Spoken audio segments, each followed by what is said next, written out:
No, you called a friend and pretended to be Johnny Carson. Right, Stephen first. Yeah, Stephen first. So tell the story. Go ahead. Well, the story actually ended up on the Tonight Show. Really? Stephen had done this was during his St. Elsewhere years. He was the chubby one on St. Elsewhere.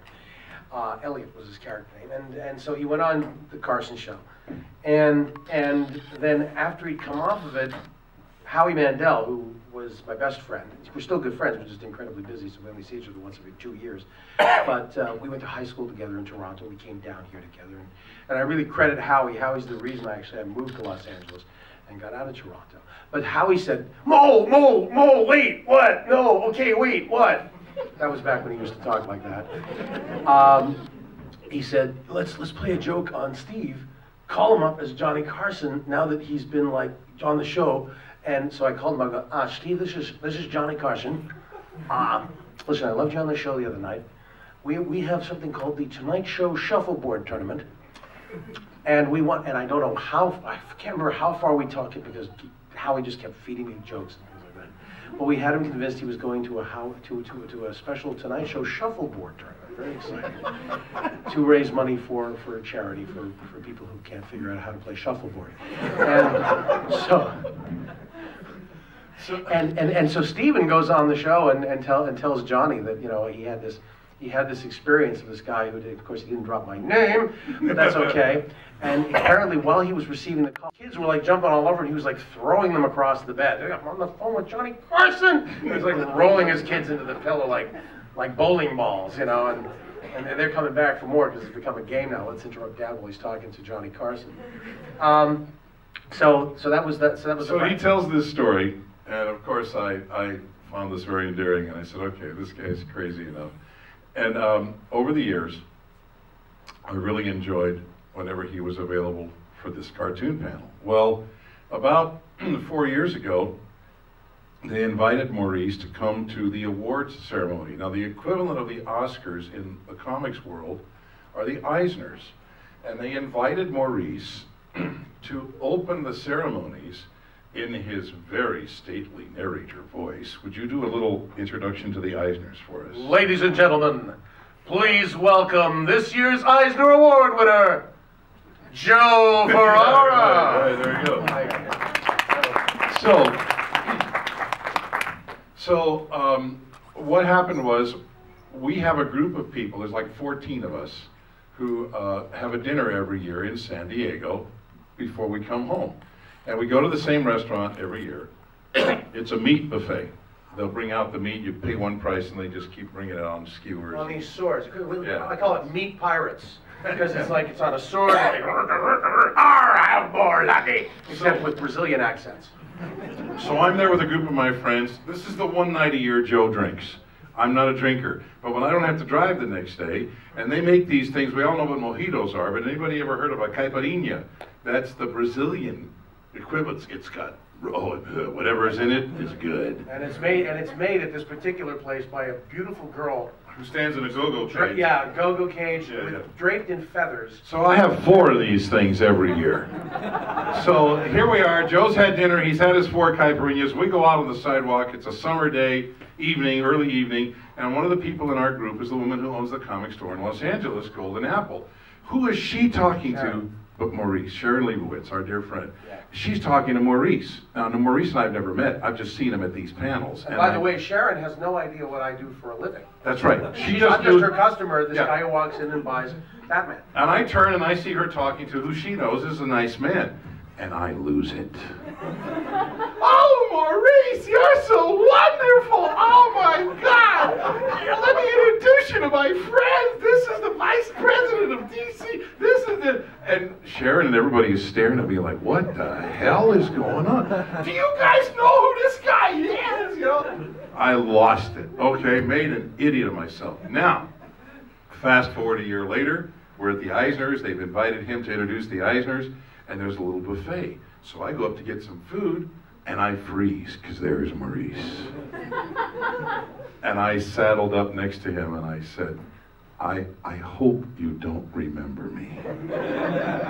And in his brain voice, he says, what did I say? I remember you.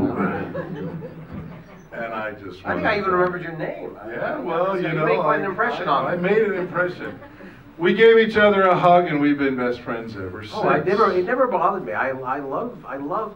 Yeah, see, I toil on in anonymity in my job, because you know, you guys, I'm sure are not here because you know my face, but you probably know the brain, or you know Kif from Futurama, or so the characters are famous.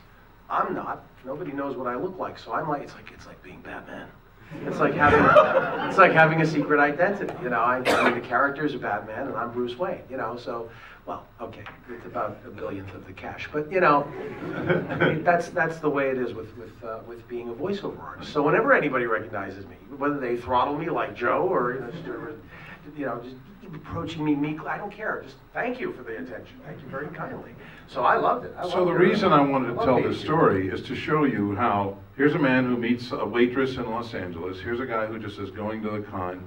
We accidentally run into each other. We become friends. And this last summer at the con, we were having breakfast, and he suggested, why don't I come up and we'll do exactly what we're doing today.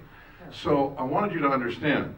I saw it as a great opportunity because I thought Santa Cruz, Levi, Jamie's brother, and Joe, and signings, and let's, you know, I mean, I've done signings. I don't like to take money for my signature. I've done it, but I don't. But please, for Levi, you know, you come over to the store, put some money in the jar, maybe a little extra. It doesn't, you know, and I'll do your answering machine, anything you want, just because this is a great cause. You know, Levi has been left quadriplegic, but boy, he's got a great spirit. He's got a wonderful attitude.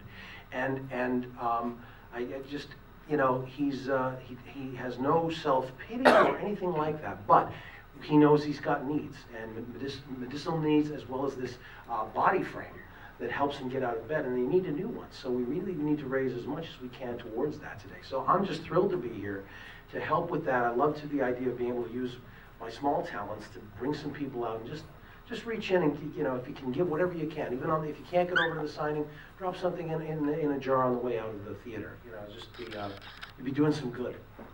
He said small talents. You heard that, right? I want to have you join me. This is the 2011 Emmy winner for Best Cartoon Voice Actor. Can we give him a round of applause?